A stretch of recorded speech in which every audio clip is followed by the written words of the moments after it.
সুপ্রভাত বন্ধুরা, যারা জিমে যাওয়ার সময় নাই আপনারা ঘরে অল্প ব্যায়াম করতে পারেন। আমি স্ট্রেচিং দেখিয়ে দিচ্ছি। যেমন পায়ের রোটেটিং করে নেবেন 10 বার করে দিয়ে পায়ের 20 বার হয়ে দেবেন।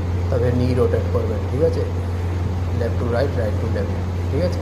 তারপরে কোমর করে নেবেন, ঠিক আছে, কোমরের রোটেট করে নেবেন যেরকম দেখাচ্ছি সেম টু সেম 10 বার করে নেবেন, ঠিক আছে। কোমরেরটা করবেন, সাইড টু সাইড নেবেন, পাটা কিন্তু সোজা থাকবে, এটাতে আর হাঁটু কিন্তু বাঁধবেন না, এটা সোজাই থাকবে। দেখবেন কীভাবে করছি, সেম টু সেম করবেন, ঠিক আছে, সেম টু সেম করে নেবেন। তারপর এটা স্ট্রেচিং দেবেন, সাইড টু সাইড স্ট্রেচিং দেবেন, এটা সাইড লেভেলের এটা বেশি করে দিয়ে দেবেন, যেমন ওটা 15টা 20টা করে দিতে পারেন, ঠিক আছে। তারপরে গলার নেকটা রোটেট করবেন, হাত রোটেট করার পরে নেক রোটেট আইস, ঠিক আছে। এতটুকু করার পরে একটু জাম্পিং করে নেবেন। বাকিটা আমি পরের ভিডিওতে আমি ছেড়ে দেবো, আপনারা দেখে নিন করে